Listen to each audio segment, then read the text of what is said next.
네, 안녕하세요. 자, 이번 시간에는 제가 이제 작년에 2020년 군무원 소개 그 영상을 촬영을 했었는데, 2021년 군무원 소개 영상 촬영하도록 하겠습니다. 이 시간에는 이제 지난번에 제가 작년에 했던 거, 그 내용과는 중복되는 내용은 하면 안 되니까 그 외적인 거, 그래서 1년 사이에 이런 부분에 대해서 물어보시는 분들이 많이 있어서 오늘 그런 부분에 대해서 좀 설명드리고, 또 군무원을 준비하시는 분들이 어떤 걸 알아야 되는지 그런 부분에 대해서 오늘 소개를 해드리도록 하겠습니다. 그래서 뭐 학원 소개를 하는 게 아니라 군무원이 어떤 거고, 그 다음에 군무원 필기나 면접 그 준비하는 데 있어서 어떻게 우리 처음 준비하시는 분들이 해야 되는지, 그리고 알아둬야 할 사항들, 그런 내용들로만 정리를 했으니까요. 전에 거, 작년 거 한번 먼저 보시고, 그 다음에 올해 거 이렇게 보시면 기본적으로 뭐 필기시험 준비하고 면접 준비하는 데 있어서는 뭐 대부분 필요한 거는 다 말씀드렸다고 생각하시면 되고, 나머지 것들은 이제 여러분들이 3과목 또는 4과목, 또 경체인 분들은 2과목 필기 공부를 어떻게 해야 되는지 그거에 대한 연구를 많이 하시면 좋고, 이런 것들은 그냥 일반적인 사항이니까 참고적으로만 알아두시면 되겠습니다. 자, 그러면 어쨌든 일단 우리 군무원 시험은 유형이 크게 2가지죠. 공채 아니면 경채. 그러니까 내가 뭐 회사 경력 또는 장교나 부사관, 그런 군 경력이 2년이나 3년 이상, 또는 자격증이 뭐 산업기사나 기사 뭐 이런 자격증을 갖고 있고 해당 업무를 한 분들은 경채가 되지만, 그렇지 않은 분들은 나머지는 다 공채라고 생각을 하시면 돼요. 자, 그러면 작년 2020년에 비교해서 올해 2021년에는 어떤 것들이 좀 변경사항이 있는지 큰 틀, 큰 것들만 한번 살펴보고 넘어가도록 하겠습니다. 먼저 가장 큰 거는 여기 나와 있는 것처럼 영어가 원래는 인정이 2년이었어요. 그래서 뭐 해당 시험을 기준으로 해서 마이너스 2년 해가지고 계산을 했거든요. 근데 이게 1년씩 한국사하고 1년씩 추가가 돼서 영어는 3년, 그래서 한국사는 4년입니다. 그래서 2021년 시험, 내년 시험을 준비하시는 분들은 영어 성적이 언제 이후로 되어 있어야 하냐? 마이너스 3, 2021에서 마이너스 3을 하시면 돼요. 그러면 2018년 1월 1일 이후 취득한 영어 성적은 다 인정이 됩니다. 그럼 언제 것까지 되냐? 우리 필기시험, 2021년 6월이든 7월에 있을 우리 군무원 필기시험 전까지 취득한 성적이에요. 한국사도 마찬가지. 근데 한국사는 3년이 아니라 4년, 마이너스 4년까지 인정이 되니까 2017년까지 인정이 되는 겁니다. 그러나 가장 좋은 건 빨리 따야 돼요. 늦어지면 늦어질수록 부담이 되기 때문에 영어와 한국사는 어쨌든 간에 지금 준비하시는 분들, 지금 2020년 7월이니까 지금 준비하시는 분들은 가장 빠른 걸 따셔라. 그래야 좋습니다. 뭐 2020년 12월에 시험이 있을지 없을지는 몰라요. 아무도 모릅니다. 이거는. 그렇지만 시험이 생겼다라고 만약에 한다면 먼저 따놓은 사람들이 유리할 수밖에 없어요. 그렇기 때문에, 또는 어쨌든 간에 빨리 따는 게 아무튼 가장 좋은 겁니다. 그래야 나머지 전공 공부, 국어 공부에 집중할 수 있는 거죠. 자, 그 다음에 변경사항 말씀드리겠습니다. 작년까지는 이제 필기 합격자가 1.3배수, 그러니까 130%였어요. 필기 합격이 되시는 분들은. 근데 이제 올해부터는 20%를 더 반영해서 1.5배수, 그러니까 퍼센트로 보면 150% 필기 합격자를 더 선발한다는 겁니다. 이게 무슨 말이냐면, 예를 들어서 최종 채용 인원이 10명이에요. 예를 들어서 10명을 뽑습니다. 예를 들어 뭐 국방부 행정 9급이에요. 채용 인원이 10명이에요. 근데 작년 같은 기준이었으면 필기 합격자가 13명인 겁니다. 더하기 3을 해서. 그래서 10명이 최종 뽑는 거지만 13명이 필기 합격을 하고, 면접을 가서 최종적으로 3명이 탈락이 되는 거죠. 물론 필기 성적이 점수가 동일하고 동점자가 있으면 그 인원은 13명이 더 늘어날 수도 있습니다. 그러니까 기본적으로는 150%, 1.5배수를 반영하지만 동점자가 있으면 이거는 160, 170, 180%도 될 수 있다. 그러니까 채용 인원이 많으면 많을수록, 뭐 이번 올해처럼 300명, 400명씩 이렇게 군수나 행정이 뽑는데, 그런 데에는 아무래도 동점자가 많을 수밖에 없겠죠. 그러면 이 필기 합격 배수는 올라갈 수밖에 없는 거예요. 그렇지만 그거는 어차피 최종 결과, 필기 합격 결과를 보고 확인해야 되니까 기본적으로는 이렇다라는 거 생각하시면 되고, 그 다음에 이제 채용 인원이 경채 같은 경우가 이제 주로 이런 경우가 많고, 일부 소수 직렬 같은 경우가 최종 채용 인원이 1명 또는 2명, 3명까지인 분들이 있어요. 그래서 3명 이하까지는 저 150%를 적용하지 않고 그냥 3명을 뽑는다 그러면 필기 합격자는 더하기 2를 해서 5명만 면접에 가서 2명 떨어지고 3명만 합격하는 제도입니다. 이건 예전부터 그렇게 했어요. 그래서 1명을 뽑는다 그러면 면접은 3명이 들어가서 2명 떨어지고 최종적으로는 1명만 합격을 하는 건데, 뭐 예를 들어서 뭐 작년 우리 해군 군사정보 같은 경우에도 1명을 채용을 했는데 뭐 면접은 예를 들어서 3명이 돼야 되는데 꽈락이 많아가지고 그냥 혼자 합격을 했거든요. 필기 합격을. 그래서 면접도 그냥 혼자 보고 최종 합격 혼자 한 경우도 있어요. 그러니까 그런 케이스도 있으니까 참고적으로만 알아두시면 되겠습니다. 자, 그 다음에 또 변경사항 큰 틀에서 이제 필기가 예를 들어서 이거는 면접 때 반영 비율을 말하는 겁니다.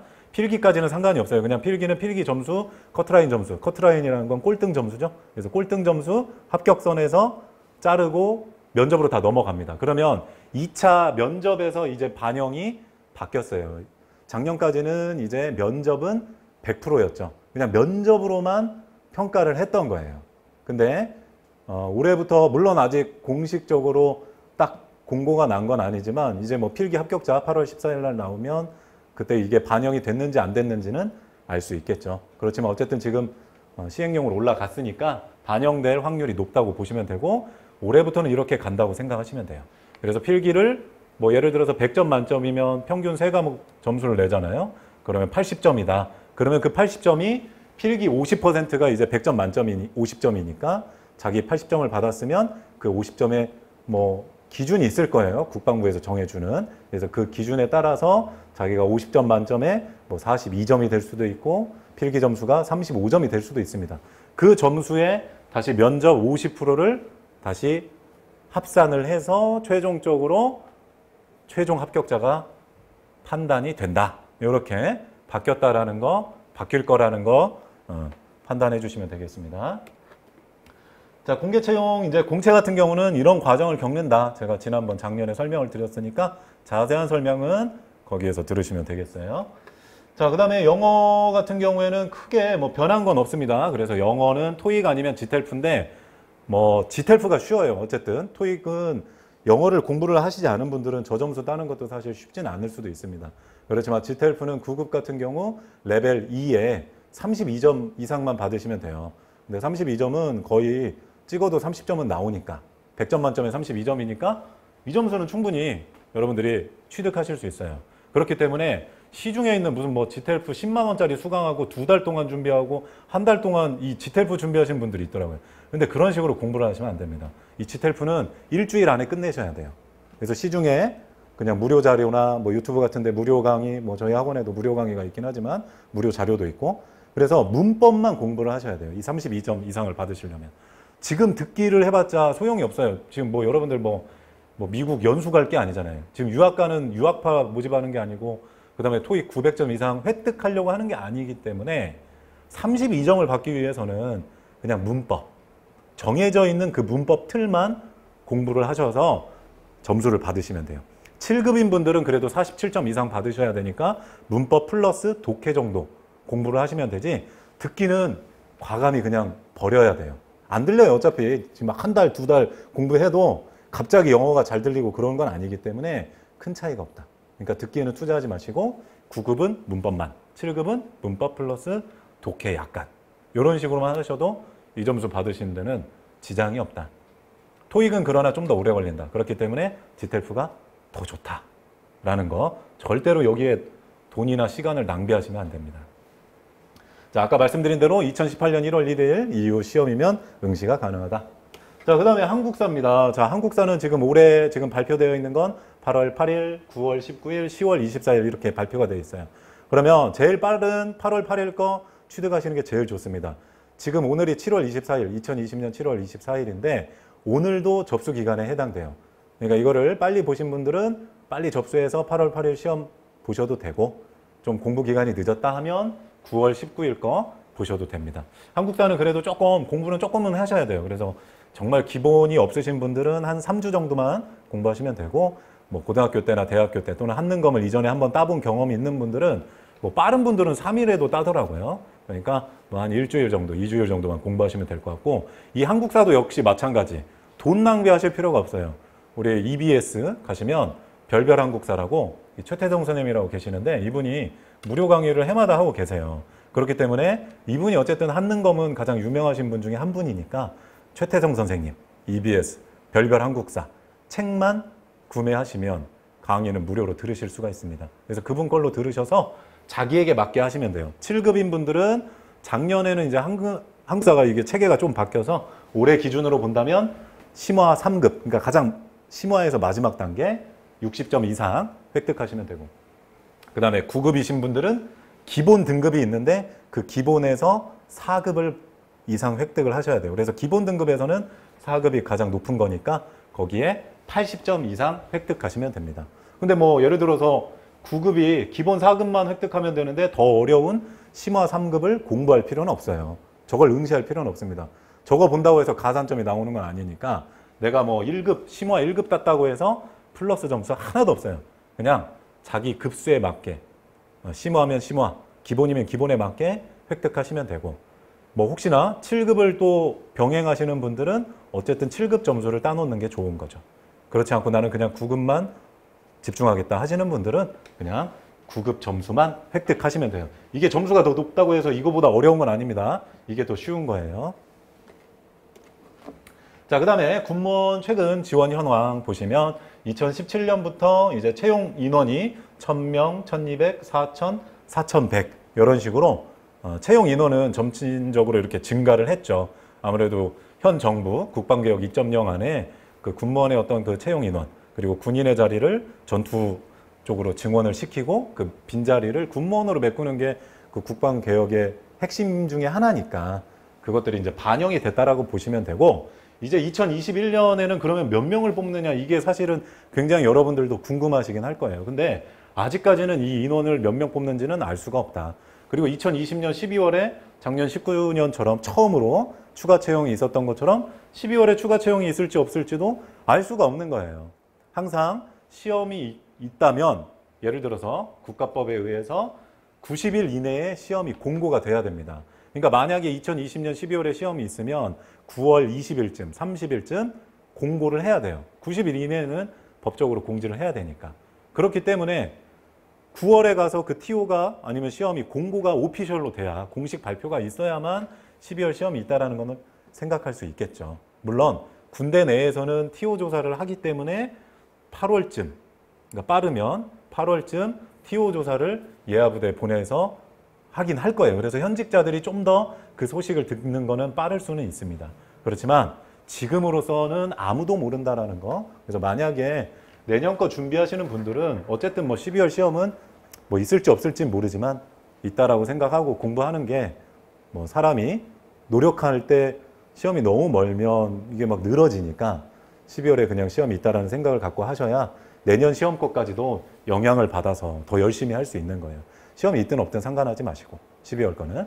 그래서 어쨌든 내년 것도 채용 인원은 지금으로는 알 수가 없다. 그래서 내년 21년 3월에나 가야 알 수 있고 현직자들은 아마 1월이나 2월쯤이면 수요 조사를 하니까 그때쯤이면 이제 좀 군내 소식이 있겠죠. 그렇지만 어쨌든 이 인원이 늘어날 수도 있겠지만 그럴 확률은 좀 적겠죠. 그래서 이 인원을 어떻게 보면 역대 최대로 많이 뽑았으니까 어느 정도 소폭 하락은 할 것 같긴 해요. 그렇지만 뭐 그것도 예측할 수는 없는 거예요. 섣불리. 그렇기 때문에 그냥 평균적으로 확신하시고 생각하시면 되겠다. 그래서 더 이상은 뭐 어떻게 알 수 있는 건 아니니까요. 그렇게 생각해 주시면 되겠고 그 다음에 인원이 갑자기 막 27,000명 이렇게 늘어났는데 그 이유는 이게 중복 지원이 많기 때문에 그래요. 그러니까 예를 들어서 한 명이 5군데 국방부, 육군, 해군, 해병대, 공군 5군데 중복 지원이 얼마든지 가능하거든요. 자기 직렬 뽑기만 하면. 그러니까 한 명이 5군데, 그러니까 5명이 될 수 있는 거예요.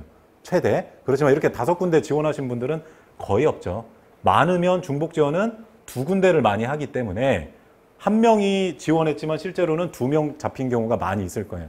그래서 그런 인원도 있으니까 결국에는 시험은 어차피 한 군데에서밖에 못 보기 때문에 응시율은 떨어질 수밖에 없겠죠. 시험을 당연히 한 군데에서밖에 못 보니까. 2군데를 지원했어도 시험은 한 군데에서밖에 못 보기 때문에. 그런 분들이 많기 때문에 응시율은 55%에서 통상적으로 60% 정도가 우리 군무원 시험의 응시율이다. 이렇게 발표가 납니다.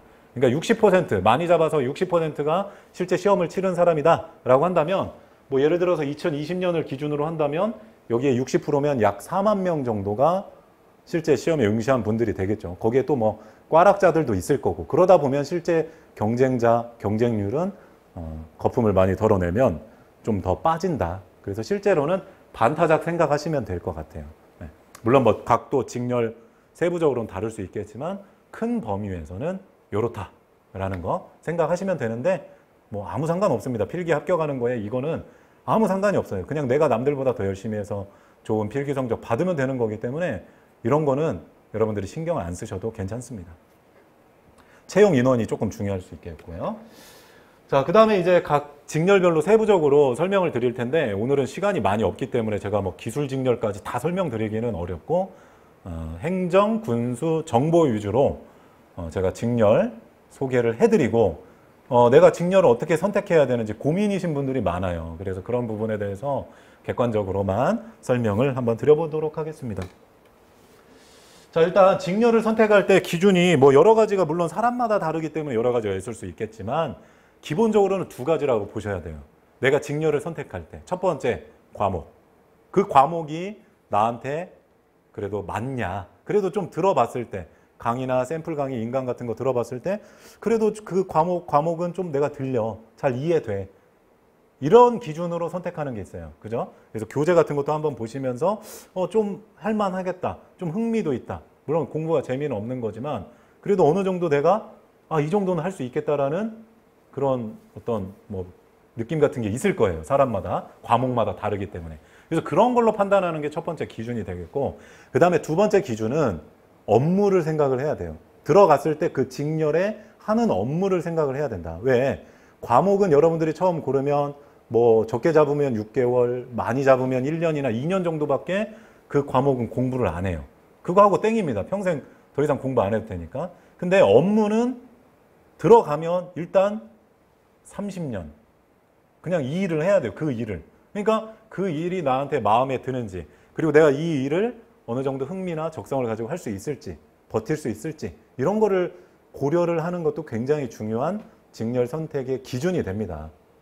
그렇기 때문에 이 둘 중에 하나를 놓고 여러분들이 신중하게 결정을 하셔야 돼요.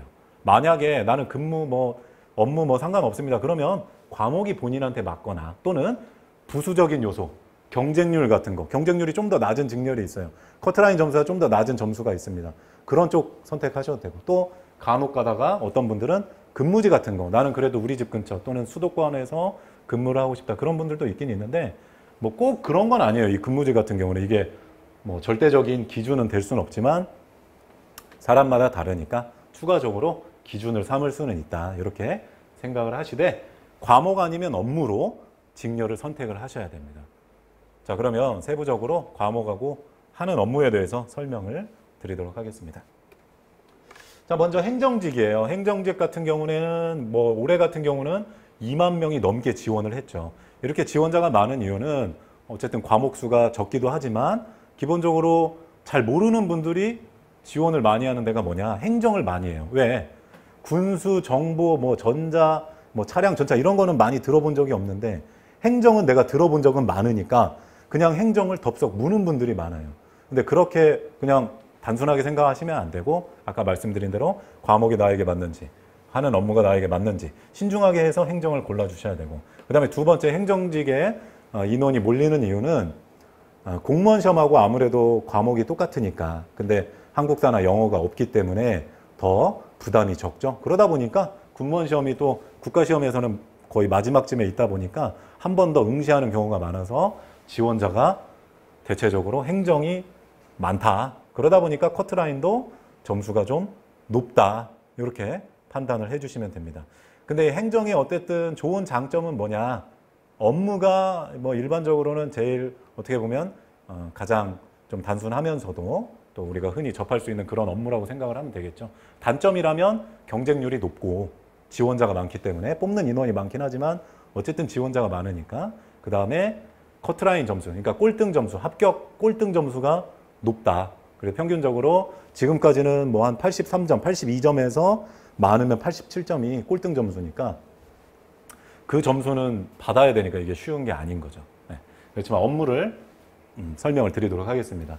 자, 행정으로 가시면 일단 윗줄에 있는 거는 우리 기본적으로 육군이나 공군에서 하는 업무라고 생각을 하시면 되고 밑에는 이제 국방부 행정인 경우 간혹 이런 쪽으로 갈 수도 있는 건데 이 아래쪽은 사실 그렇게 비율이 높진 않고 주로 이 윗줄에서 결정된다고 보시면 됩니다. 자, 먼저 인사라는 건 뭐냐면 사람이에요, 사람. 그러니까 사람과 관련된 일. 그러면 여러분들이 군대 가면 사람과 관련된 일이 뭐가 있냐면 첫 번째는 휴가. 장교든 부사관이든 우리 일반 병사분들이든 휴가 가잖아요. 그러면 이게 다 그냥 저 휴가 가겠습니다 하고 그냥 가는 게 아니라 뭐 몇 달 전, 며칠 전부터 다 보고를 해야 돼요. 병사면 자기 언제 휴가 간다고 이렇게 써서 체계에 따라서 보고가 올라가고 그 다음에 그 부대에서 종합을 해서 그 군무원이 이제 하는 거죠. 인사 담당관이. 그래서 자기가 딱 해서 이제 그 온나라 시스템이라고 있어요. 그 컴퓨터, 그 프로그램. 그래서 전산으로 입력을 해서 이거를 더 위에 상급 부대로 보내줘요. 날리면 됩니다. 그냥 그 일자를 그러니까 정확하게 잘 며칠부터 며칠까지 4박 5일.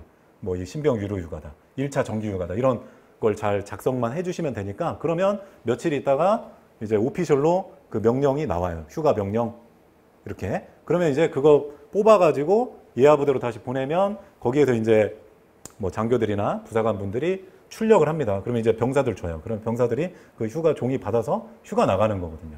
그러니까 명령에 의해서 움직이는 거.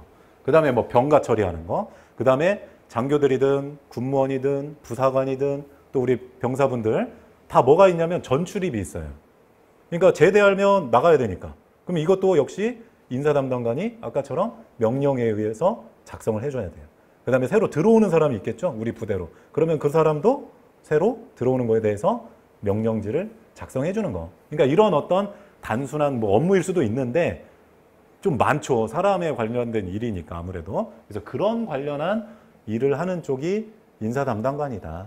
뭐 더 세부적으로는 또 세부적인 일이 있겠지만 통상적으로 하는 업무는 저런 업무 한다라고 생각하시면 되겠습니다. 자, 그 다음에 있는 거는 격리예요. 자, 인사에 어쨌든 뭐 중요한 거는 돈 관리입니다. 이 돈 관리는 사실 쉬운 게 아니에요. 이 수에 대한 또 돈에 대한 계산이나 이해가 밝아야 되니까 사실 뭐 쉽진 않죠. 그래서 예를 들어서 그 부대에 돈 관리하는 사람이라고 생각하시면 돼요. 뭐 1년 예산이 예를 들어서 10억이다. 그러면 그 10억에 대한 지출입이 다 그 전산으로 입력이 잘 돼 있어야 되고 그 다음에 문서 같은 것도 파일철로 잘 갖고 있어야 돼요. 그래서 1년에 한 번씩 그 격리는 감사 같은 걸 받습니다. 뭐 부대 자체에서 감사도 받기도 하고 또 국방부에서 감사가 나와서 감사를 받기도 해요. 그러니까 아무래도 좀 책임이 좀 막중하고 또 급여 관련된 거 그런 일이다 보니까 또 돈 관리다 보니까 이게 공하나 잘못 입력해도 문제가 되는 거기 때문에 어쨌든 좀 조심하면서 세심하게 해야 되는 업무가 격리다 이렇게 생각을 해주시면 되겠고 그 다음에 나와 있는 이제 복지라는 건 뭐냐면 숙소 그 다음에 식당 이런 거 관리하는 거예요. 그래서 숙소라고 하면 이제 군 내에 우리 간부들이 자는 데가 있습니다. 숙소. 그러니까 이제 독신자들이 이제 주로 군 내, 부대 내, 울타리 안에 있을 수도 있고 밖에 있을 수도 있어요. 그런 숙소 관리. 그러니까 숙소 관리도 역시 마찬가지니 나가는 사람, 들어오는 사람 있을 거잖아요. 그러니까 그런 거 어디로 배정해야 될지, 나가는 사람은 며칠 나가고 들어오는 사람 며칠 나갈지 뭐 이런 걸 조율을 해야 되니까 그런 거에 대한 조율. 그리고 이제 방이 꽉 차면 대기자가 있어야 되잖아요. 이 대기자들 어떻게 해야 될지 그런 거 전체적인 총괄하는 거. 그게 이제 숙소 하는 거고요. 그 다음에는 이제 식당이 있는데 식당은 이제 간부 식당 같은 거. 사령부나 이런 데 이제 간부 식당 같은 거 관리하는 담당을 할 수도 있고 그 다음에 우리 뭐 군대 가면 항상 군대 앞에 면회하는 그 회관이라고 있죠. 뭐 충성회관, 충경회관, 복지회관 이런 식당 같은 게 있어요. 면회객들 맞이하는. 그러니까 거기 관리하는 관리인이 될 수도 있습니다. 그러면 뭐 기본적으로는 1층에 식당, 2층에 숙소예요. 외부 손님 같은 거 왔을 때 군인들 출장 왔을 때 자고 갈 수 있게. 그러니까 그런 거에 대한 관리. 그래서 복지 담당관이 그런 업무 한다라고 생각하시면 되고 군인 아파트 같은 것도 이제 뭐 관리비 같은 것도 관리해야 되니까 그런 업무라고 생각하시면 되고, 그다음에 이제 정우는 쉽게 말하면 이제 군대 내에 있는 방송국 신문사라고 생각하시면 돼요. 그래서 이제 기사 같은 것도 만들어지고 또 필요하면 이게 정신교육 같은 거거든요. 그러니까 이제 정훈장교나 뭐 거기도 이제 카메라 기자들 이런 사람들이 있어요. 그러면 실제로 군무원도 그 중에 하나의 업무를 담당하겠죠. 그러면 이제 기사 같은 거 작성할 수도 있고, 뭐 위에서 국방부에서 나온 기사 같은 거 중요한 거 또 정리하는 업무도 있을 수도 있고, 그 다음에 각 부대별로 가서 정신교육 같은 거 이제 도와드릴 수도 있고, 그 다음에 또 하나는 외부에 민간인 상대로 군인이나 뭐 장교나 부사관 이런 것들이 이제 홍보하는 업무도 이 정훈에서 담당을 한다. 이렇게 생각을 하시면 되겠습니다. 그 다음에 이제 법무 같은 업무는 이제 쉽게 말하면 군대 내에도 판사, 검사가 있어요. 그러니까 이제 뭐 사실 같은 거, 변호사 이런 거 따신 다음에 오신 분들이 이제 대위나 이런 걸로 이제 오는데 판결을 하는 겁니다. 군대 내에서. 그러면 뭐 일반적으로 군대 내에서 일어나는 일들은 우리 뭐 사병끼리, 병사분들이 뭐 일으키는 사고, 뭐 휴대폰을 사용하면 안 되는데 사용했다. 그러면 이제 걸리잖아요. 그러면 이제 군부대 내에서 자기 이제 부서 내에서 먼저 처음에는 징계위원회가 회부가 돼요. 그러면 이제 중대장 제외하고 나머지 이제 간부들로 해서 구성을 해서 징계를 절차를 갖습니다. 물어보면서 왜 이렇게 했었냐 하면서 뭐 소명도 듣고, 그러고 이제 무기명 비밀로 이제 투표를 해서 이제 뭐 판결을 하는 거예요. 자체적으로. 그러면 뭐 예를 들어서 뭐 이게 좀 사항이 중대한 건 아니지만 그래도 중요하니까 휴가 제한 3일이다. 이런 식으로 냈으면 거기에서 결정되는 게 오피셜이 되는 게 아니라 여기 법무에 넘겨줘야 돼요. 우리가 이렇게 징계위원회를 회부해서 이 인원에 대해서 이 사건 때문에 이러한 징계 휴가 3일이 나왔습니다. 법적으로, 군법으로 적합한지 심사해 주세요. 그러면 거기 계신 분들이 이제 심사를 하는 겁니다. 그러면 군법이랑 비교해보고 사항을 다 보니까 휴가 3일 너무 약한데 5일로 이렇게 할 수도 있고, 휴가 3일? 뭐 이런 걸 휴가 3일까지 해? 그냥 경고 조치로 끝내십시오. 이렇게 될 수도 있습니다. 그러니까 징계의 오피셜은 여기서 나온다고 생각을 하시면 돼요. 그러면 군무원이 하는 거는 군무원이 판검사가 아니니까 징계 때리진 않겠죠. 그러면 군무원은 그와 관련된 이제 서류 작성, 문서 이런 거 관리하고 보관하고 정리하는 업무를 아마 할 것 같아요. 그래서 그런 거 담당한다라고 생각하시면 되고, 그다음에 뭐 정책이나 전략은 국방부 소속에서 뭐 앞으로 장기 계획 같은 거 관련된 거니까 그런 일이다 생각하시면 됩니다. 그다음에 군수 같은 경우는 이제 국어 행정법 경영학이에요. 그래서 행정학고는 경영학만 차이가 나는 거죠. 행정학이 빠지고. 어쨌든 행정학이 제일 어려운 학문이긴 하지만 경영학도 만만치는 않지만 그래도 행정학에 비하면 경영학이 객관적으로는 좀 더 수월하다는 평이 많이 있습니다. 그러다 보니까 커트라인도 한 72.3점에서 한 78점 사이 된다고 보시면 되고, 지원자는 뭐 5,000에서 한 7,000명 사이. 이게 군무원 시험밖에 없기 때문에 이 세 과목 자체가 그렇게 생각하시면 되고, 그 다음에 가서 이제 하는 업무는 이런 업무예요. 재고 관리, 품질 관리, 군수품 생산. 그래서 군수라는 게 무슨 말이냐면 이제 군사 물자, 군인들, 군대에 필요한 물자 관리거든요. 뭐 영어로는 뭐 로지스틱스라고 이야기를 하지만 뭐 쉽게 말하면 물류일 수도 있고. 그래서 1종에서 10종까지 종류를 분류를 합니다. 그러면 1종 뭐 예를 들어서 그런 게 다 정해져 있어요. 1종은 뭐 어떤 거 이런 식으로. 그러면 그 중에 이제 필요한 거 의류면 의류, 그 다음에 PX에서 마트에서 파는 물품 관리, 그 다음에 뭐 사람들 관련된 장구류, 군인에게 필요한 장구류 같은 게 있어요. 장비, 뭐 탄띠 같은 거, 뭐 이런 것도 지급을 해야 되고, 방독면 같은 거 지급해야 되니까 그와 관련된 장구류 관리, 그 다음에 뭐 시멘트나 건설 자재 관리, 그 다음에 또 유류, 기름과 관련된 관리, 그 다음에 또 뭐 식료품 같은 거, 쌀이나 이런 거 관리하는 그런 것도 있고, 그 다음에 구종 같은 경우에는 손망실이라고 해서 그런 장비들이 고장이 났을 때 접수하는 거. 그 다음에 식종은 이제 대민지원 같은 특별한 경우에만 되는 사항이라서 여러분들이 만약에 이제 군수 담당관 군무원이 된다면 뭐 저 중에서 10종, 1종에서 10종 가운데 하나를 맡을 수도 있고 담당할 수도 있고, 아니면 부대가 적으면 2가지나 3가지 정도를 담당할 수도 있습니다. 그래서 이런 일에 투입이 된다. 이렇게 생각을 해주시면 될 것 같아요. 자, 그 다음에 정보 같은 경우는 국어, 국가정보학, 정보사회론. 그래서 국가정보하고 정보사회론은 실제로 우리 뭐 국정원 쪽이나 가야 이제 국가정보학 같은 게 이제 시험이 비슷한 유형이 있고, 정보사회론 같은 거는 뭐 여러 과목, 한 5-6가지 과목들이 혼합된 형태, 사회, 그 다음에 뭐 인터넷, 그 다음에 문헌 같은 이런 문헌 정보 같은 게 참 믹스가 된 거의 독특한 과목이라고 생각하시면 돼요. 그러다 보니까 이 국가정보학이나 정보사회로는 전공자가 없는 거죠. 그러다 보니까 뭐 실제로 외부에 뭐 이름은 직렬은 정보인데 찾아보면 정보가 제일 없어요. 시험이 없기 때문에. 그렇기 때문에 뭐 학생들이 좀 주저하기도 하는 거죠. 그렇지만 뽑는 인원도 뭐 올해 같은 경우 뭐 경채까지 해서 199명이지만 적으면 뭐 20명까지도 떨어질 수도 있는 그런 쪽이다 보니까 좀 복불복이 있을 수는 있지만 어쨌든 전공자가 많지 않고 하다 보니까 커트라인 점수는 행정이나 군수에 비하면 좀 낮다. 그래서 뭐 적으면 65점, 많으면 73점, 9급을 기준으로 했을 때요. 그래서 그렇게도 되고 또 7급 같은 경우에는 심리학이 추가되는데 심리학이 그렇게 분량이 많지는 않습니다. 그래서 뭐 쉽게 말하면 정보직 같은 경우가 행정하고 군수에 비교해서 학문의 어떤 그 범위나 공부해야 할 분량은 좀 적다고 봐야 돼요. 근데 이제 문제는 학생들 수준에서는 정확하게 뭐 예를 들어서 딱딱 떨어진 게 없다라고 생각이 되다 보니까 공부할 때 좀 더 막막한 거지 학습의 분량이나 뭐 공부량은 정보가 행정 군수에 비하면 객관적으로는 좀 적은 건 맞아요. 네. 그렇기 때문에 여러분들 이런 것들을 고려해서 판단을 하시면 될 것 같고요. 그 다음에 이제 하는 업무에 대해서 설명을 드려보겠습니다. 일단 뭐 정보는 군사정보, 기술정보 이렇게 나뉘어요. 그래서 나중에 자신이 지원할 때 군사정보 쪽을 지원할지 기술정보를 지원할지를 결정하시면 되는데 기술정보는 국방부밖에 없고 군사정보는 국방부, 육군, 해군, 해병대, 공군 5군데가 있습니다. 근데 이제 뽑아야 나오는 거니까 그렇게 생각하시면 되고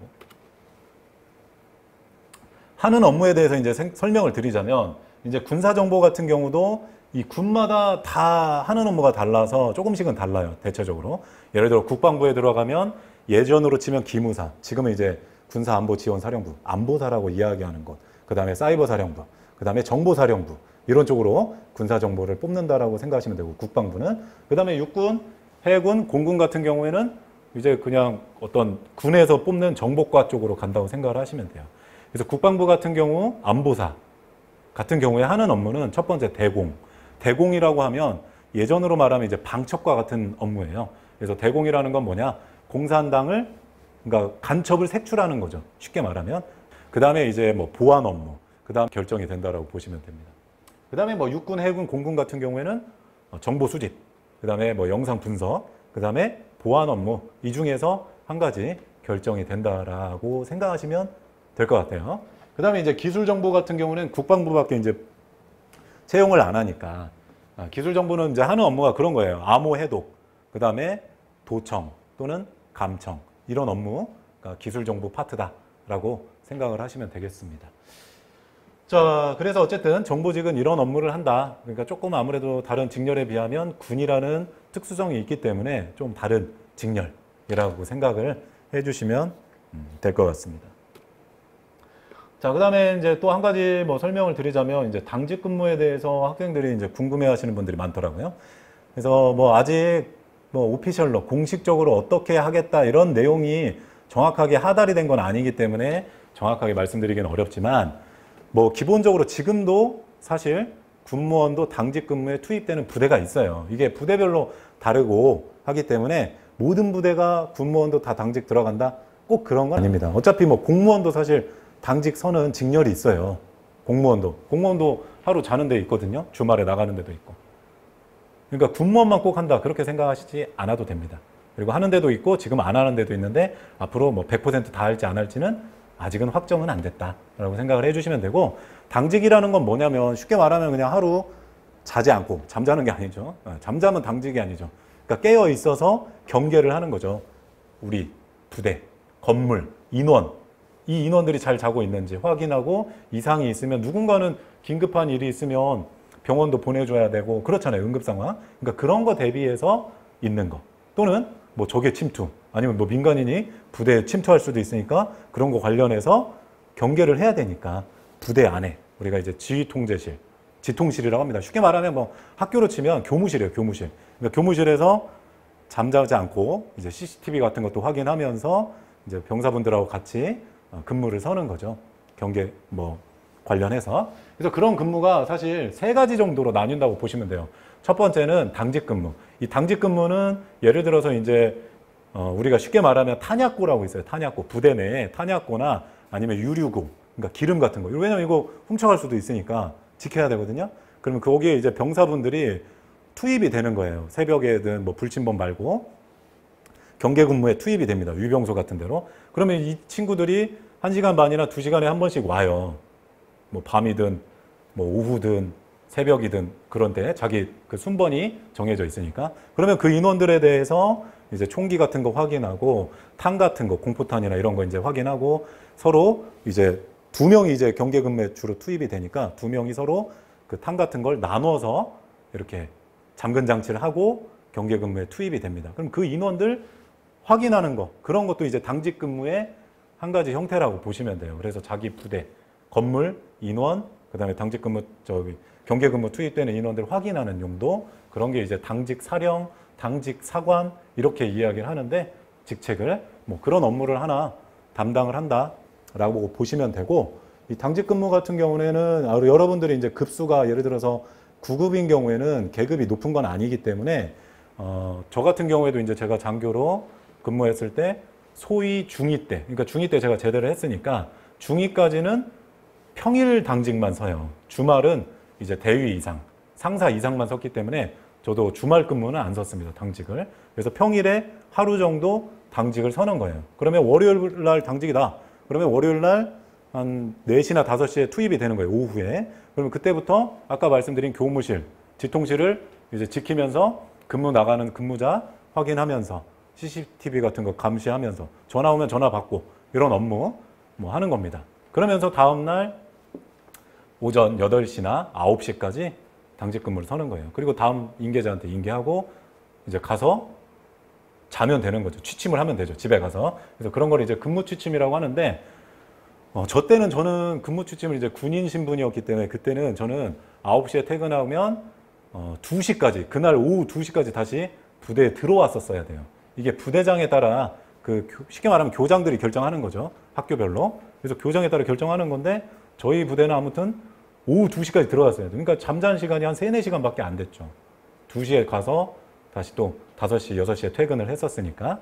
근데 요즘에는 대부분 부대들이 그렇게 월요일 날 당직을 섰다. 그러면 하루 밤을 세운 거니까 화요일 날 퇴근을 하면 그날 출근을 안 해도 되는 거예요. 저 때도 그런 부대가 있었는데 지금은 대부분 다 아마 그렇게 됐을 거예요. 그래서 하루는 그냥 쉬는 날인 거죠.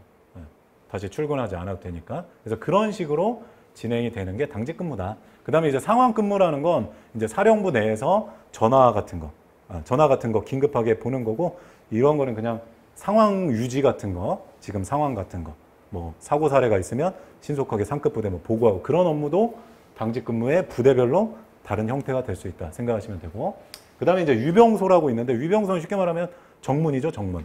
정문으로 사람들이 차가 왔다 갔다 하니까 거기에 이제 병사분들이 확인을 해요, 못 들어오게. 그래서 뭐 보안을 유지하면서 암고되면서 신분이 확인되면 들여보내지만 확인이 안 되면 들여보낼 수가 없는 거죠. 그래서 그 정문 옆에 유병소라고 건물이 하나 있어요, 작게. 그럼 거기에 한 2명이나 3명 정도 근무를 서는데, 뭐 여기에 뭐 투입이 될 수도 있겠죠. 원래는 여기는 하사분들이 주로 이제 투입이 됐거든요, 계급상으로. 그러니까 우리 9급 분들도 저기에 투입될지 안 될지는 모르겠지만 부대별로 다르기 때문에, 그래서 어쨌든 저기 들어가면 그냥 유병소 출입하는 거 이제 확인하고 보고하고 그런 업무라고 생각하시면 돼요. 그래서 어쨌든 당직 근무는 안 자는 게 어쨌든 핵심이죠. 그렇지만 대부분 다 졸입니다. 졸 수밖에 없어요, 인간이기 때문에. 그렇지만 졸지 않고 국방을 위해서 열심히 해야 되겠죠. 저도 첫날에는 첫 근무에는 안 잤습니다. 한숨도 안 잤어요. 무슨 일이 터질까 봐. 그렇지만 이제 익숙해지고 또 상황을 알게 되다 보니까 다 일이 손에 익더라고요. 자, 그렇다라고 생각하시면 되고, 근데 이제 군무원인 경우는 우리가 이제 군대의 어떤 체계가 이래요, 육군 기준으로 했을 때. 그러면 군무원은 사실상 이 연대급까지 정도만 할당이 된다라고 보시면 돼요. 거의 80~90%는 작전사, 그러니까 가장 높은데, 쉽게 말하면 작전사로 치면 이제 뭐 국방부, 그 다음에 뭐 지금 뭐 지작사, 그 다음에 군단, 뭐 이작전 사령부, 이런 가장 높은 상급 부대. 그러니까 쉽게 말하면 외부로 치면 교육부, 이런 수준이라고 생각을 하시면 돼요. 그럼 그 밑에 대학들이 있잖아요. 그러니까 그런 대학들을 우리가 군단이나 사단이라고 이야기를 한다고 생각하시면 되고, 그 다음에 그 대학 안에 또 보면 단과대학 같은 게 또 있잖아요. 그죠? 단과대학들이. 그럼 그 단과대학에 해당되는 게 이런 여단이나 단, 뭐 항공단, 급양단 이런 단이에요. 그러니까 여기는 이제 별 하나 또는 대령인 분들이 대장으로 이제 근무를 하시는 거죠. 그런 곳에 이제 본부, 헤드쿼터, 본부에서 이제 근무를 한다라고 생각하면 돼요. 그래서 군무원들이 이런 데로 가는 경우도 있습니다. 그러면 여기는 굉장히 섹터, 범위가 굉장히 크죠. 울타리가. 아무래도 인원이 많기 때문에 본부니까.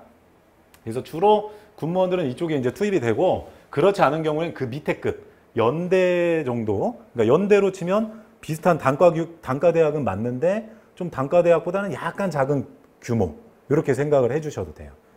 그래서 그런 쪽으로도 우리 군무원이 들어가서 근무를 할 수 있다. 그리고 뭐 진짜 일부 대대급에 가거나 아니면 중대급, 독립중대, 그러니까 자기들끼리 울타리 치고 중대에서 근무하는 경우도 있지만, 이런 경우는 거의 군무원은 여기까지는 투입이 안 된다고 생각을 하시면 돼요. 그렇기 때문에 우리 일반적으로 병사분들, 그 제대를 하신 분들이 그러니까 근무하면서 군무원을 본 적이 없는 거예요. 실제로. 보기도 어렵고. 그래서 여기에서 대부분 사병분들을, 우리 병사분들은 다 여기서 근무를 했기 때문에 군무원은 여기까지밖에 거의 배치가 안 되니까 보기가 어려운 거예요. 만나기도 힘들고 뭐 관심도 물론 없지만, 저 사람이 군무원인지 뭐 그 당시에는 관심이 있는 게 아니지만 어쨌든 안 보인다는 거예요. 그런 인원들이.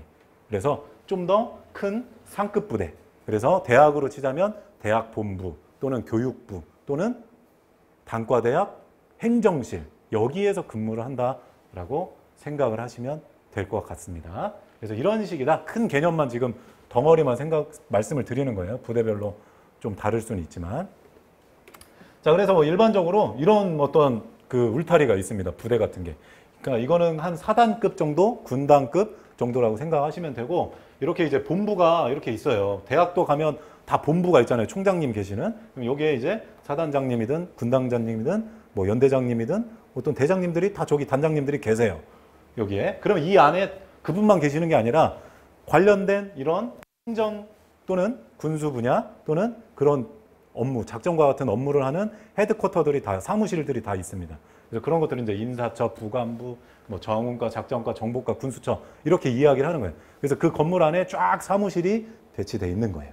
그래서 저 중에 여러분들이 군무원으로 들어가서 이 헤드쿼터, 본부에서 이제 근무를 할 수도 있는 거고, 그게 아니고 이제 울타리 안에 각 단과대학들이 이렇게 펼쳐져 있는 거예요. 그런 것들을 우리가 이제 대대다 이렇게 이야기를 하는데 같이 있는 겁니다. 그래서 뭐 기동대, 보급대 뭐 이렇게 이야기를 하는데, 뭐 쉽게 말하면 저런 게 단과대학이라고 생각하시면 돼요. 그래서 이 안에서 배치돼서 군무원들이 근무를 할 수도 있다. 이렇게 생각하시면 되고, 아까 말씀드린 위병소는 이 정문 옆에 여기 발을 하는 거고, 그 다음에 아까 말씀드렸던 행정, 복지회관 같은 거, 면회장소 이런 데는 울타리 밖에 이런 데, 간부식당은 뭐 본부 안에 있겠지만, 그 다음에 이런 데 이제 군인 아파트나 군인 숙소, 부대에서 멀리 떨어져 있을 수도 있어요. 한 10km 이상 떨어진 그런 군인 아파트나 군인 숙소가 있을 수도 있는데, 통상적으로는 부대 울타리 옆에 이렇게 군인 아파트나 BOQ 같은 독신자 숙소가 있다 생각하시면 되고, 이렇게 영내에 울타리 안에 독신자 숙소가 있을 수도 있어요. 이런 분들. 그 다음에 후문 같은 경우는 야간에는 폐쇄를 하니까 여기도 이제 병사들이 이제 투입이 되는 거고, 정문 정도 이렇게 생각하시면 되고, 저런 탄약고 같은 데에 사병들이 나가면 그런 거 이제 군무원들이 각 여기에서 이제 당직 근무를 서는 거예요. 여기서도 당직 근무, 상황 근무가 있지만 각 부대별로 당직 사령이나 사관들이 다 있는 겁니다. 여기에도. 왜냐하면 자기 집 지켜야 되니까. 자기 집을. 응급상황 아까 말씀드린 대로 자기 집에서 응급상황 나오면 여기서 나오는 게 아니에요. 자기 근무 서고 있는 그 관리자가 자기가 책임지고 응급상황에 대해서 보고하고 여기다가 그런 식으로. 뭐 뛰어가는 거 아니죠. 전화기가 다 있으니까 전화하시면 돼요. 그러니까 야간에 그런 어떤 응급상황 대비해서 이런 곳에서 근무를 한다. 이렇게 생각하시면 될 것 같고, 뭐 기본적으로 틀은 이런 식으로 당직 근무가 이루어질 겁니다. 그래서 뭐 여러분들이 뭐 철책선 나가고 그럴 일은 제가 볼 때 없을 것 같고, 뭐 부대별로 다르긴 하겠지만 어쨌든 기본적인 개념은 이런 개념이다 라고 생각하시면 되고, 지금도 군무원들은 이런 근무하는 부대가 있다. 안 하는 부대도 있지만 하는 부대도 있다라는 거 생각하시면 될 것 같습니다. 그러니까 뭐 크게 어려운 건 아니고 무서운 것도 아니에요. 그냥 하루 정도 자기가 잘 책임만 지면 되는 거니까 큰 어려움은 없다라고 생각하시면 됩니다. 자, 그다음부터는 이제 뭐 공부법에 대해서 설명을 드릴 텐데 진짜 학생들이 공부 어떻게 해야 되냐 뭐 이런 질문이 많아요, 사실은. 근데 정답은 어떻게 보면 없다라고 보셔도 됩니다. 여러분들이 뭐 수능 만점자 또는 뭐 토익 만점자 또는 어디 공기업 합격자 이런 분들의 후기 같은 거나 공부 방법이 사실 인터넷에서 검색하면 정말 많습니다. 근데 동일한 어떤 공통된 사항도 있긴 있는데 저마다 달라요. 공부 시간도 좀 다르고 공부 방식도 다르고 암기하는 방식이나 뭐 이런 거는 다 차이가 있어요. 그렇기 때문에 어떤 게 정답이다 이렇게 말씀드리기는 어렵다. 만약에 그 공부법이 정답이었으면 그 공부법으로 100%다 합격을 해야 돼요. 그렇지만 다 합격하지 않잖아요. 그죠? 그러니까 자기에게 맞아야 된다. 자기 옷에 이렇게 맞아야 되지 옷에 안 맞는데 저 사람이 저렇게 했다고 그냥 단순하게 컨트롤 CV 하고 따라가기만 한다. 복사만 한다. 흉내만 낸다. 이러면 안 된다는 거예요. 자기에게 맞게 하시면 되고 너무 그렇다고 해서 효과가 없이 효율적 없이 비능률적으로 학습을 하면 안 되겠죠. 그래서 효과적인 공부 방법은 여러분들이 인터넷 같은 데서 참고를 해서 자기에게 맞게 적용을 하시면 되고 그 다음에 과목별로 뭐 암기의 비중이나 이해의 비중이 좀 다를 수는 있어요. 그렇기 때문에 그런 부분에 대해서는 담당 선생님, 그 강사님한테 질문을 하셔서 도움을 받는 게 제일 좋은 겁니다. 그런 분들이 제일 잘 알아요. 과목에 대해서는 약간씩 다를 수 있기 때문에 어떤 뭐 학원의 직원들이 상담해줘봤자 공부 방법을 그 사람들이 알고 있는 게 아니에요. 강사님한테 설명을 들어야 됩니다. 그게 가장 효과적인 여러분들의 학습법이 될 수가 있겠어요. 그래서 그렇게 참고를 해주시면 좋을 것 같습니다. 자, 그 다음에 이제 뭐 학원 선택 같은 거 설명을 드리자면 제가 지금 뭐 저희 학원 들어라 그런 얘기를 하는 게 아니라 여러분들이 아까 제가 말씀드렸던 것처럼 직렬 선택도 굉장히 중요하고 그 다음에 내가 어디에서 인강이나 실강을 할 거냐 이것도 정말 중요한 겁니다. 그래서 이제 실강을 들을 거냐 인강을 들을 거냐는 제가 볼 때는 차이가 없어요. 실강 듣고 싶으면 실강 들어도 돼요. 왜? 자기에게 이게 맞으면. 근데 나는 인강이 맞다. 그러면 인강 들으시면 됩니다. 뭐 어디서 더 합격이 되고 어디가 합격이 떨어지고 그러진 않아요. 어차피 강의는 실강, 인강 동일하기 때문에 어디에서 뭘 듣든지 괜찮다. 그렇지만 결국에 자기가 공부하고 자기가 노력하는 거예요. 누가 도와주는 게 아닙니다. 그렇기 때문에 다른 사람을 의지하거나 의존해서는 안 돼요. 도움은 받을 수 있죠. 강의나 학습법이나 뭐 이런 거는 내가 도움은 받을 수 있겠지만 그 사람한테 의존하고 의지해서 따라가시면 안 된다는 거. 그러니까 학원에 있는 예를 들어서 무슨 프로그램이다. 무슨 시스템이다. 이런 게 사실 만약에 정말 그게 완벽한 거라면 거기에서 합격자가 다 나와야 돼요. 그게 완벽하니까. 근데 그렇지 않다라는 거죠. 그렇기 때문에 여러분들이 학원 같은 거 선택할 때 이런 프로그램이나 시스템을 보고 판단을 하시면 안 된다. 그런 거는 사실 잘못된 걸 수도 있습니다. 뭐 올바른 것도 있겠지만 잘못된 게 있을 수도 있어요. 그러니까 자기한테 그게 맞아야 돼요. 여러분들 아시겠죠? 그러니까 돈을 많이 낭비할 수도 있기 때문에 그런 부분에 대해서는 주의해서 실강이 나한테 맞을지 인강이 맞을지 잘 판단해 보시고 또 선생님들의 샘플 강의가 많이 있고 요즘에는 유튜브 같은 데 다 올라가니까 자기가 들어보고 본인에게 맞는 분 그런 분들 선택해서 강의를 들으시는 게 아무래도 여러분들이 더 효과적으로 공부하는 데 도움이 많이 되실 거예요. 그렇기 때문에 신중하게 선택을 잘 해야 된다라는 거 말씀드리겠습니다. 자, 그 다음에 이제 마지막으로 여러분들한테 이제 하고 싶은 말은 공부가 쉬운 게 아니죠. 군무원 시험 3과목이니까 쉽네? 절대 그렇지 않습니다. 만만치가 않아요. 공무원 시험 물론 좀 더 어렵겠지만 군무원 시험도 절대 만만한 게 아닙니다. 우습게 하면 안 돼요. 어렵습니다. 쉬운 건 아닙니다. 그렇기 때문에 내가 3개월이든 6개월이든 1년이든 2년이든 정말 군무원 하고 싶다면 도전하시고 열심히 할 거면 도전하시고 그렇지 않을 거면 안 하는 게 좋습니다. 어차피 직업이 귀천이 없어요. 뭘 해도 상관없습니다. 여러분들이 꼭 군무원 해야 된다 이런 게 아니에요. 저도 그렇게 생각합니다. 꼭 군무원이 답이 아닙니다. 다른 거 본인한테 적성에 맞는 직업 가셔도 돼요. 어떻게 보면 그게 더 잘된 케이스가 될 수도 있습니다. 그렇지만 여러분들이 군무원을 난 해야 되겠다 그런 생각이 있으신 분들이라면 군무원에 도전은 하시되 정말 끝까지 이악 물고 열심히 노력은 하셔야 돼요. 아까도 말씀드린 것처럼 본인이 책임을 져야 됩니다. 자기의 인생은 자기가 책임을 져야 돼요. 공부 열심히 하겠다고 처음에는 누구나 다 생각하죠. 다 합격을 꿈꿉니다. 누구나. 그렇지만 하다가 흐지부지, 작심삼일, 하다가 친구 만나, 하다가 영화 보러 가, 하다가 여행 가, 뭐해 자꾸 분주해요. 핸드폰 맨날 보고. 그러다 보면 공부가 아무래도 뒷전이 될 수밖에 없죠. 그러다 보면 중도 포기하시는 분들이 너무나 많아요.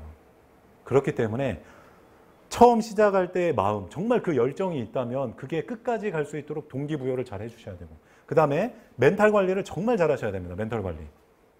많이 흔들릴 수가 있어요. 주변에서 무슨 시험 준비하냐, 하지 마, 이럴 수도 있고, 포기해라 할 수도 있습니다. 그렇지만 여러분 인생은 여러분 책임져야 돼요. 멘탈에 흔들리면 안 됩니다. 주변 사람들에 의해서는 내가 조언은 들을 수 있어요. 조언은 들어야 맞습니다. 겸손하게 받아야 되고 맞는 말이면 들어야 돼요. 그렇지만 그런 게 아니라면 여러분들이 필터링을 잘 해줘야 돼요. 또 인터넷에 보면 여러 막 정보들이 많아요. 확인되지 않은. 그러니까 그런 것들을 또 보고 흔들리는 사람이 너무 많아요. 또. 그러니까 그런 것들도 필터링을 잘 하고, 정말 공식 발표가 아니면 여러분들이 인터넷하고는 멀어지는 게 좋다. 멀어지면 멀어질수록, 핸드폰 멀어지면 멀어질수록 좋아요. 언제 접수하고 언제 인원이 발표되고 언제 뭘 해야 되는지 그것만 잘 알아두시면 되고, 나머지 것들은 여러분들이 멀어지면 멀어질수록 좋다. 공부와 더 친해져야 됩니다. 어쨌든 그런 어떤 동기부여 가운데 열심히 하신다면 그런 분들에게는 정말 좋은 결과, 합당한 결과가 반드시 갈 겁니다. 지금 현재 고난이 나중에 여러분들 최종 합격이라는 거가 나타나는 순간 고난은, 어려운 거는 아무것도 아닌 게 돼요. 그러니까 이 영광, 합격, 이거 생각하시면서 달려가셔야 됩니다. 자, 그래서 뭐 공부법은 뭐 여러 가지 있을 수 있겠지만 자신에게 맞는 거 하시고, 그 다음에 끝까지 최선을 다해서 해야 된다라는 거 다시 한번 여러분들한테 설명드리고 말씀드리고 싶습니다. 자, 그래서 목표를 잘 세워서 끝까지 정진해야 되겠고, 종합하자면 직렬 선택을 가장 중요한 거니까 이 직렬 선택을 먼저 올바르게 잘 해주셔야 돼요. 직렬 선택이 가장 중요한 거기 때문에. 그러고 나서 내가 어떻게 공부를 해야 될지는 여러분들이 들으시는 그 강의에서 강사님들한테 설명을 들으시면서 판단을 받으시면 될 것 같고, 또 뭐 도움이 필요할 땐 여러분 스스로가 자립해서 열심히 하셔야 돼요. 공부라는 건 제가 누누이 말씀드리지만 자기가 책임져야 되기 때문에 다른 사람을 의존하고 의지하면 안 된다. 스스로 학습을 하셔야 돼요. 무슨 말인지 이해되시죠? 그래서 자기가 연구해서 찾아보고 끊임없는 탐구로 가야 된다는 거죠. 흥미가 그러면 생기는 거예요. 흥미가 있다는 건 무슨 말이냐? 스스로 연구하는 거거든요. 여러분들이 취미가 다 있을 겁니다. 화장품, 뭐 뷰티에 대해서 관심이 있으신 분들이 있을 거고, 어떤 분들은 스포츠에 대해서 관심 있는 분이 있을 거고, 어떤 분들은 만화, 어떤 분들은 영화, 어떤 분들은 음악, 어떤 분들은 독서, 어떤 분들은 게임에 대해서 굉장히 흥미가 있으신 분들이 있을 거예요. 그런 분들은 특징이 뭐냐? 누가 시키지 않아도 스스로 연구해요.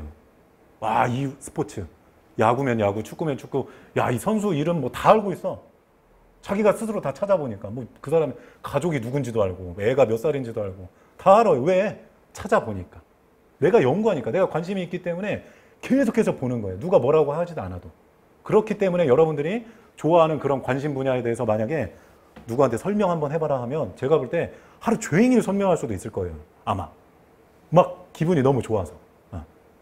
그게 여러분들이 뭐 하고 있는 거냐? 공부하고 있는 거예요. 공부하신 거예요. 공부한 결과이기 때문에 그렇게 많은 지식이 있는 겁니다. 자, 군무원 공부도 마찬가지. 군무원뿐만이 아니라 모든 게 다 그래요. 어떤 직업을 준비할 때도 여러분들이 그런 취미나 흥미 있는 쪽 공부하고 연구하고 스스로 자연스럽게 나도 모르게 무의식적으로 하던 것처럼 공부도 똑같아요. 그런 식으로 흥미를 갖고 계속해서 스스로 탐구하고 질문하고 물어보고 자기 스스로 답을 찾고 다른 사람들에게 답을 구하고 찾고, 그럴수록 깨달음이 점점 늘어나고 지식이, 정보가 많아지는 겁니다. 그런 식으로 여러분들이 해주셔야 됩니다. 아시겠죠? 그러니까 저는 공부 못해요. 그런 소리 하지 마세요. 자기가 좋아하는 건 다 있잖아요. 그죠? 그러니까 여러분들이 그렇게만 공부로 돌려놓기만 하면 되는 거예요. 네. 아시겠죠? 그래서 간단하게 이론적으로는 그렇다. 그래서 여러분들이 세부적인 거는 과목별로 강사님한테 꼭 도움 받으시고, 정말 이 젊은 시기 정말 중요한 시기니까 인생 포기하지 마시고 끝까지 열심히 노력해서 군무원이면 군무원이든 아니면 다른 직업이면 직업이든 여러분들의 인생을 위해서 정말 열심히 노력을 해주셔야 할 시기다라는 거 다시 한번 말씀드리겠습니다. 그러면 뭐 오늘 강의는 이 시간으로 마치고, 뭐 추가적으로 궁금하신 내용들은 댓글에 남겨주시면 답변을 하도록 하겠습니다. 네, 긴 시간 감사합니다. 마치겠습니다.